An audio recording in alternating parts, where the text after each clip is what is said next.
Welcome into Chicago Sports Overtime. Digital sports producer Chris Kwiecinski with a special draft episode of Chicago Sports Overtime. Today we're joined by the Athletics draft analyst, Nick Baumgardner. Nick, thank you so much for joining me today. Absolutely. How are you guys doing?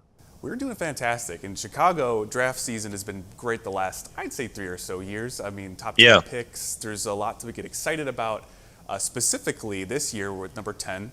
Roma Dunze, Caleb Williams last year. It's not going to be as exciting or as splashy as last year, but it'll be pretty exciting, especially when you talk about mock drafts, which have dominated the news cycle here, especially in Chicago. I think I've done at least like 6 or 7 of them, published only about a couple. What's it been like for you doing mock drafts? Yeah, I mean, I've done more than 6 or 7. I feel like since the summer, because like for us, like I work a lot with Dane Brugler here, who's just the best in the business, obviously, and we start looking at guys in the summer. So we try to stay. Dane's thing is he likes to stay like a year ahead of kind of where the NFL is in terms of their scouting. So they evolve quite a bit, over time, and I feel like once you get to like January is when we start to try to do like the 3 rounders, and then it can get a little hectic. Like I did one right after free agency. They wanted us to do one like the day after free agent, and I was like, "This is chaos." It's like it's changing every 30 seconds, but it's fun. I mean, it's fun to go through everything and see how things change and how people's opinions change and differ and all that good stuff. So I always love it. Yeah, I was going to say, what's your process? Because for me, it was always pre-combine, after free agency, and then one final one before the draft. What's that process been like for you with all that stuff? I feel like it's for me it's more of a long because that's my full-time job now is just the draft. So it's more of a all the way through the season. Like I try to start, you watch the guys back in the summer and then try to really start formulating, your early opinion on where they would stack in like August or September, and then sort of go through the season. So for me, it's almost like a running diary. In some ways, you can get too deep into that and forget forget some things that have happened or haven't happened. But yeah, once you get past the combine, I feel like is usually when, we're kind of like, okay, and that's right before free agency.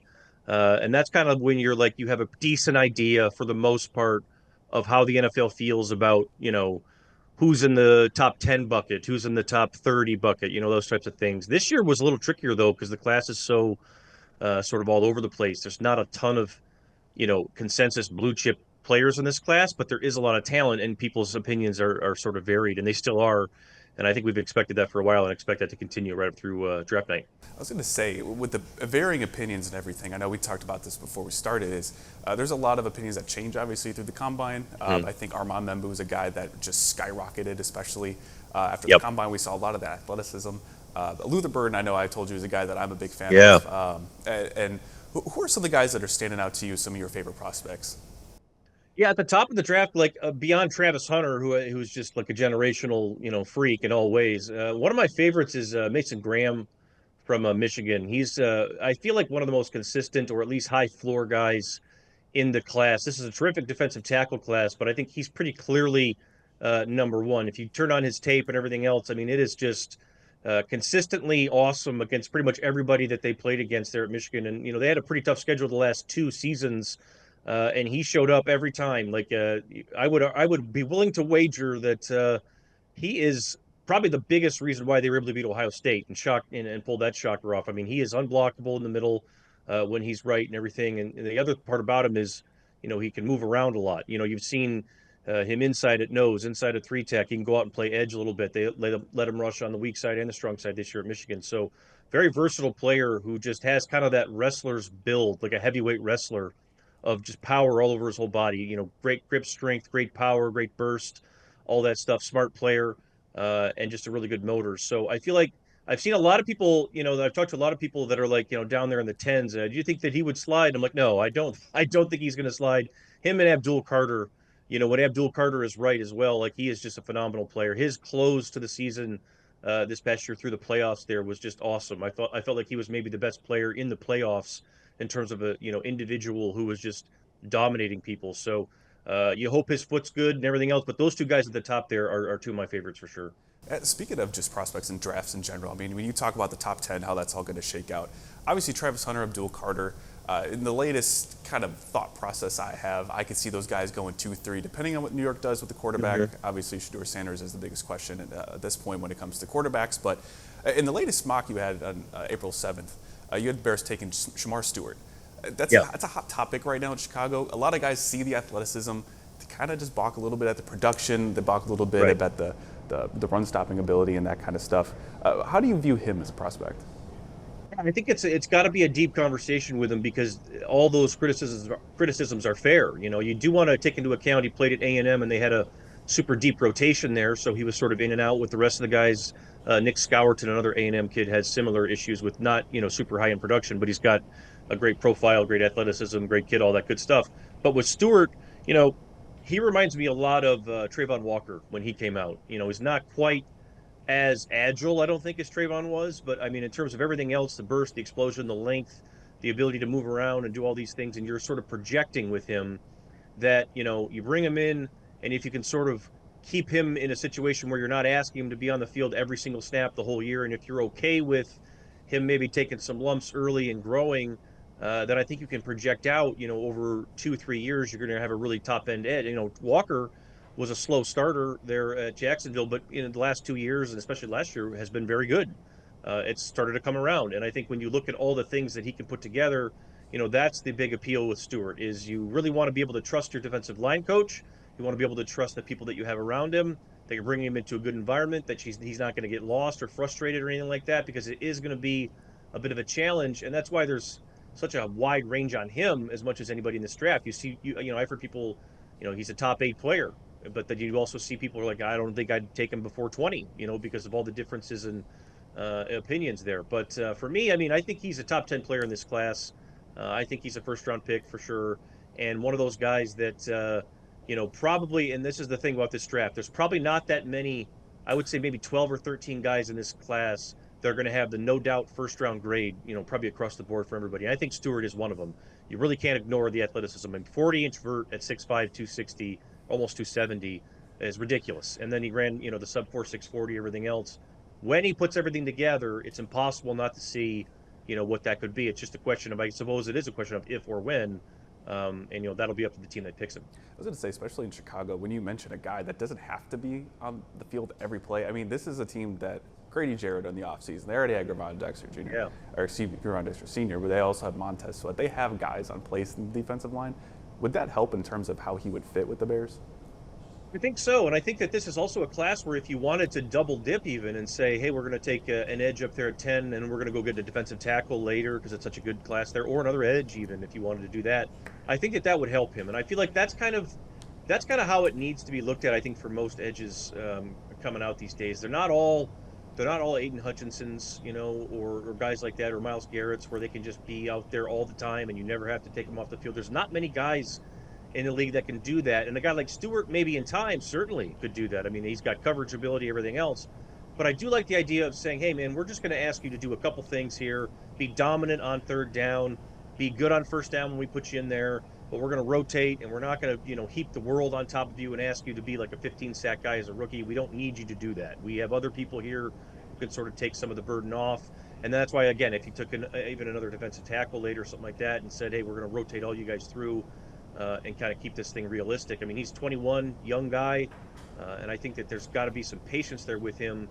But, at the same time, I do think you want to look deep in there and say, does he have enough moves? Does he have a deep enough move set to get by? Is he good enough against the run in terms of attitude, all that good stuff? I do think he is. I do think his best football's, yet to be had here. So I think that's in there. He's a competitive kid, did pretty much everything at the combine, which you like to see, at least I do anyway, and checks all the boxes physically. So I think he actually was heavier, too, at his pro day than he was at the combine. I think he was 6'5", 270 at his pro day. So terrific player who can do just about anything you want up front, prospect-wise. But, we're going to have to wait and see how it all goes. I was going to say, especially when you start to sift through the top 10, there's so many ways that this has changed, not even just at the Bears and in the teens and that kind of stuff, because obviously that's reflective of what happens in the top 10. What are some of the biggest question marks, or I guess the biggest points, or you can see the draft really changing, especially in the top 10? Is it 3? Is it 5? Is it what the Raiders do at 6?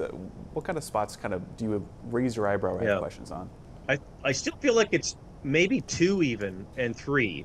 The Browns are, always a little bit of a wild card. It's hard to, when this whole thing started, I was completely, they cannot take a quarterback up there. There's no way.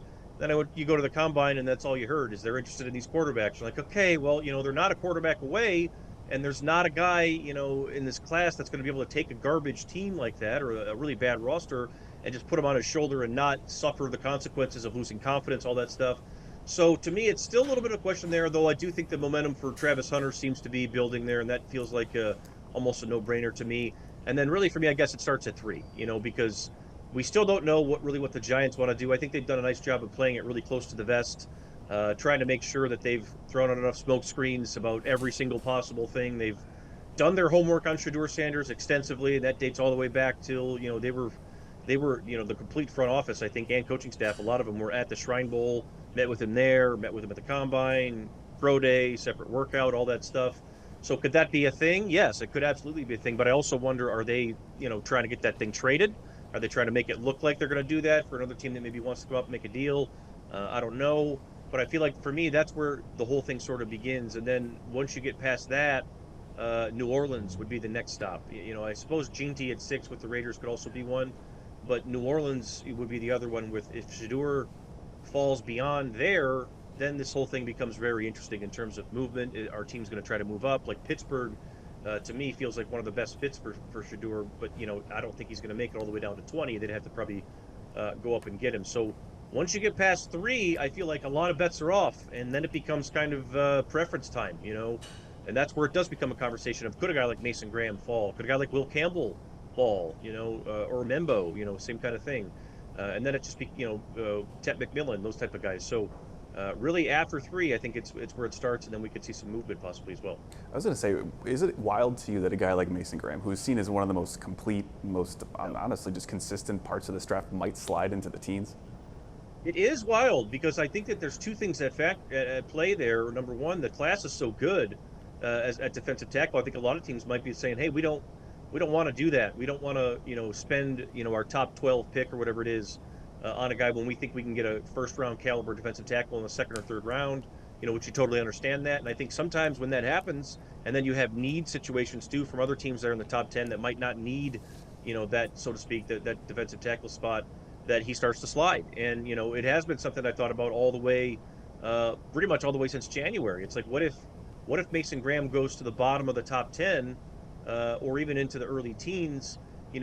That becomes ridiculously, enticing trade candidates, thing for a lot of teams would probably be willing to go up and do that. A lot of maybe even the better teams at the back of the 1st round would maybe even want to do that. So a premium talent, no question about it, but somebody is going to fall. I think that's kind of the thing with this draft is like there's going to be some shuffling. There's going to be some guys that slide down. I looked at the corners quite a bit. Will Johnson, the other Michigan kid, I think he could slide down.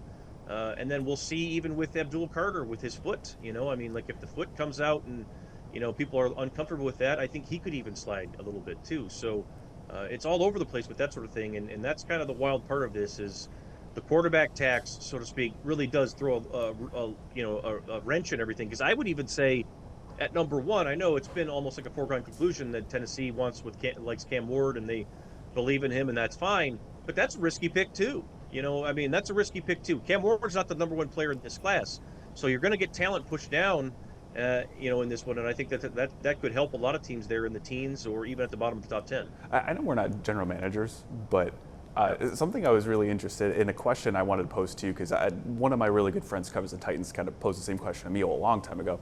If you're a GM and you have a chance to pick Travis Hunter, a perennial Pro Bowl player, it could be at 2 positions for the next 10 years, or a potential quarterback prospect who might not pan out, what would you rather do at 1? I would take Hunter. I would take Hunter or try to trade it, and it wouldn't even be really a conversation for me. I get so nervous on, these teams that want to bring in a quarterback who's not, even when the guys are kind of a sure thing, even when it is a Jaden Daniels or a Caleb Williams or a Trevor Lawrence or a Burrow, like those even still make me nervous, because if you're bringing him to a really bad football team, you're running the risk of just breaking their confidence. with things that you can't control. And like that's the thing I think that these teams often forget about when they're in the moment in the hot seat. It's like, okay, yeah, you're going to do everything you can as an organization to make sure that he's comfortable, but you can't control how the media reacts. You can't control how the fans react. You can't control how all that goes, and you can't control how everything's going to happen to him in that first year. And it's like the Bryce Young thing, the Anthony Richardson thing. We've just seen these situations happen where it's like if you're asking too much too fast of a guy, you don't know what's going to end up happening in the long run. And the other part of that too is, are you really sure that at the first thing that you want to do in like a from the studs rebuild is bring in a quarterback you're not quite you like, but you're not quite sure about? Like, to me, that doesn't make any sense. It doesn't. And Tennessee, from the sounds of it, is more than a little bit sure. They seem like they're all the way sure on Cam Ward, or they wouldn't be doing it. At least you would hope that that's the case for them. But to me, that's not what I would do. I would start building from the inside out with the offensive line or the defensive line or the best player on the board, which I think would be Travis Hunter. The hard part I think for Tennessee this year was it's going to be a tough deal to trade that one. I think that probably would have been their ideal move, and I wouldn't be shocked if they're still on the phone all the way through, being on the clock and everything else. But in some of those cases, that kind of is what it is, and some people end up talking themselves into a pick rather than like doing the whole thing. So we'll see how this goes. It's going to be very interesting. Cam Ward is better than Shedeur Sanders, I believe, but it's a similar conversation. There's things he's got to work on, things he's got to fix, and I don't think it's going to be the smoothest of rides for him next year. He's going to have to kind of get through that, and he's never really experienced that, so it'll be very, very interesting. You mentioned, when you talk about quarterbacks in the whole situation, it kind of caught my eye. You wrote a piece a little bit ago about redoing the 2024 draft. Yeah. Obviously, this was a big thing for the Bears. You get Caleb Williams, you finally get the elite quarterback prospect you've always wanted and never really had. But when you redid it, you put Jaden Daniels number 1 to the Bears. Is there a reason for that? It was really hard because both of those guys were terrific. And when I really boiled it all down, Daniels, I was at that playoff game in Detroit, and it was ridiculous. This guy, the poise that he played with, and everything else under control. And I think he was in a better situation, obviously, than Caleb was last year. But at the same time, Washington didn't have a lot when he got there either. And his poise, everything else he was doing from a run game standpoint, and I think those are things I all knew that he could do. I knew he'd be a good passer in the league. I knew he'd be able to be a running threat. But the poise that he showed, he just never went through a stretch at all season where you're like, okay, now he looks like a rookie. And Caleb was fantastic. If Jalen Daniels wasn't in that class, he would have been easily the best guy in that, and he would have been one again. And he might be one in the long run. I don't know. But I think that the conversation for me was, you've got two guys who truly look like they're really, really special, and it's going to be fun to sort of watch them go, over time. Because I think the thing with Williams is there were some times last year where you said, okay, he's still, working his way through some bad habits and getting over them. But he did. He got over those. When you watch him at the end of the year compared to the beginning of the year, it was a different player. I mean, he looked exactly like you thought that he was going to go. The trajectory was perfect. It's just I thought Daniels was better for longer, and I think it was hard to sort of argue that for me. So part of me wanted to just leave it alone and be like, hey, Bears are going to stick with their guy, Washington's going to stick with their guy. But I was kind of like, objectively speaking, Daniels really did have a better season. So based on 1 year, I would go with that. But I mean, I feel like that's going to be a heck of a battle, almost like a Mahomes Allen type thing, possibly, if those teams can sort of rally around him. But it's hard to say either of those teams or even the Patriots have any kind of buyer's remorse there, because those are the type of quarterbacks that I, say, hey, look, take that guy. Even if it's a bad team, put them on there. They're mentally tough enough to handle it. They're confident in their own ability. They'll be fine. And they're special players. And I think that was proven with all three of those guys. And like you said, last year's quarterback class, completely different from this year's quarterback class. Absolutely. It's going to be fun to watch shake out. I appreciate you joining me and talk about this. We got 1 week from yesterday. A week from today is day 2. So that's a whole other conversation outside of the first round. But appreciate you joining me today. Appreciate you talk about it. And look forward to your coverage. Absolutely. Thanks so much.